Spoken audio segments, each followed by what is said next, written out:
Hey everybody, it's me, Angel Benton, and it is time for another edition of Angel Sudsy Recap, where we delve into the world of daytime television and do a few reality shows on the side.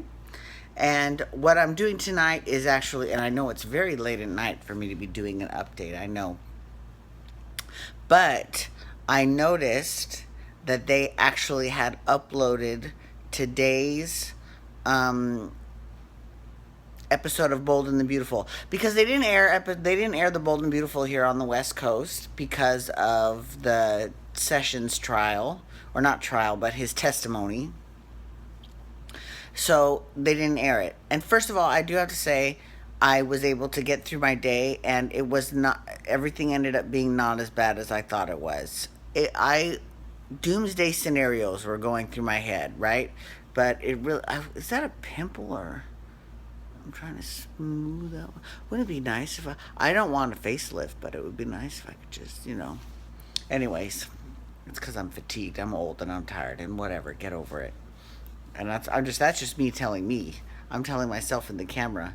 Yeah, get over it. Okay, but I saw it, so I had to watch it so I could give you a full recap this week for Bold and the Beautiful.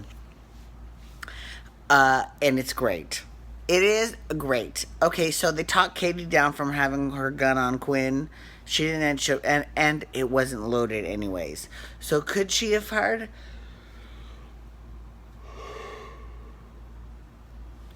Sorry, it's late. It's almost 1 in the morning here. Could she have fired at Quinn? Most definitely, of course, duh. But we'll never know because the gun was not loaded.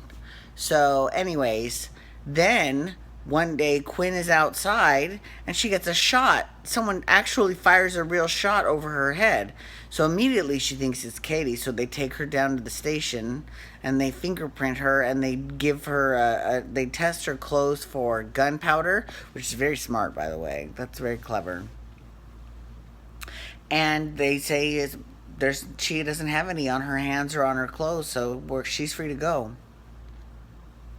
She comes home, and guess who is in her house? Sheila Carter. The Sheila. Now, this is great. This is great on so many levels. I can't even tell you. But what's really great about the whole thing is that I've been saying since day one, I'm like, people think Quinn's crazy, but she's nowhere near as crazy as Sheila was. And I think even Eric agrees with me because at the end of today's episode, he goes and he confronts Sheila at Katie's house because Katie manages to send Eric a text saying Sheila Carter sent my house. So he rushed over there, and she was like, "Please forgive me. I've been in prison. I've been, away. It's not anywhere I want to go back to. I've reformed. I just want you to give me a chance." And he said, "Fuck you, I'm calling the cops," and he called the police. So I think that's fierce. I think that's fierce. Okay, so here's something else that I've been thinking about too. So my friend Josh says that there's speculation because last time we saw Phyllis on Young and the Restless, not Phyllis, Sheila. Last time we saw Sheila on Young and the Restless, she actually had plastic surgery to look like Phyllis. So, and she wasn't played by Michelle Stafford. She was played by Sandra Nelson then. So, I don't know where Soap Opera Digest gets that, but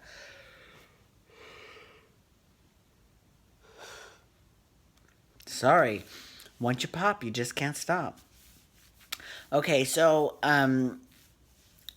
that makes me wonder. Well, if that really wasn't Sheila, because then it doesn't make sense. If Sheila Carter had plastic surgery to look like Phyllis, then why does she look like Sheila now, right? Right.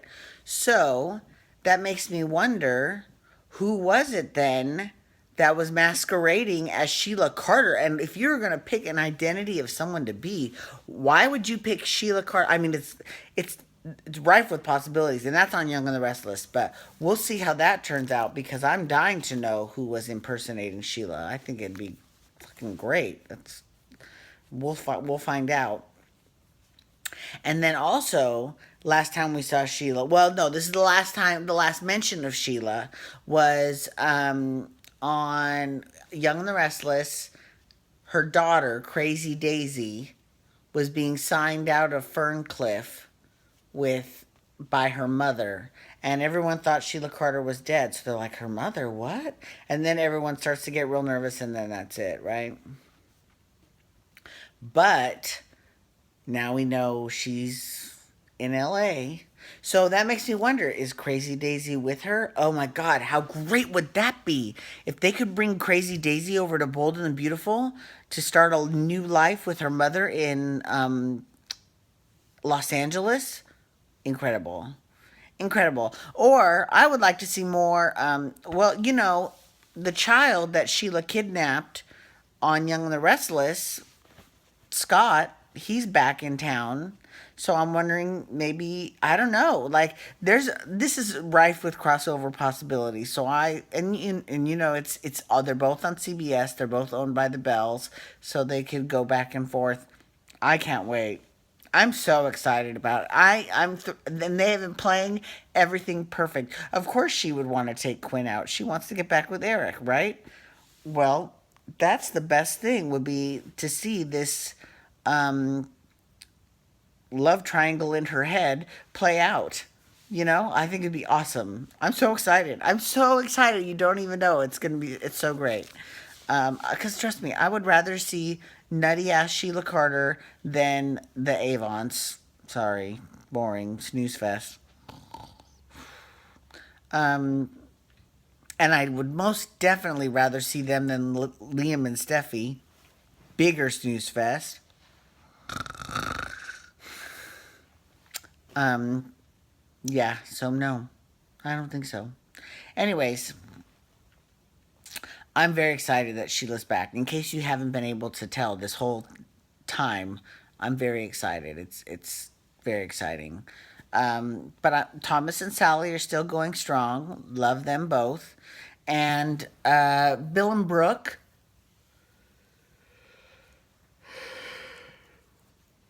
just got back from their honeymoon. And of course, Ridge had something to say about that. And of course, um, you know, someone told um, someone told Brooke about Katie being questioned at the police station, and she's like, "What? What?" So, I don't think Brooke knows that Sheila's back yet. Ridge knows, because when Eric went over there, Eric actually texted Ridge and said, "Please come stay with my wife because I'm going to go take care of something next door." And it's Sheila that he's taking care of. And he doesn't know that when he texts Ridge to say, "Come take care of my wife," he will come take care of her wife. You okay? You everything? Yeah, he look like a man. Um, yeah. So I got my new passport today. Actually, FYI, it came back in the mail today, and it's. I'm not gonna lie, pictures kind of cute. Who knew? That's exciting, right? Sorry, didn't mean to veer off topic there.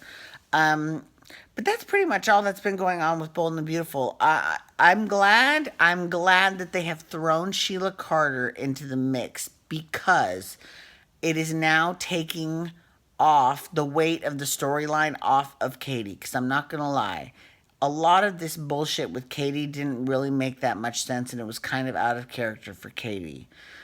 But Sheila Carter is a perfect foil for Quinn. They're both bad girls. They both say they've been reformed. Now, Sheila is way crazier than Quinn ever could hope to be. But some people snap. Everyone has a breaking point. My eyes look really green. That actually worries me, because when I get sicker, because my eyes are normally hazel, sometimes they look a little more brownish, but sometimes they look a little more green. And they look more green usually when I'm getting sick. So that's bad. Womp womp. We'll see. I don't feel sick, but, you know. Anyways, I just want to say thank you so much for logging on today and for staying up.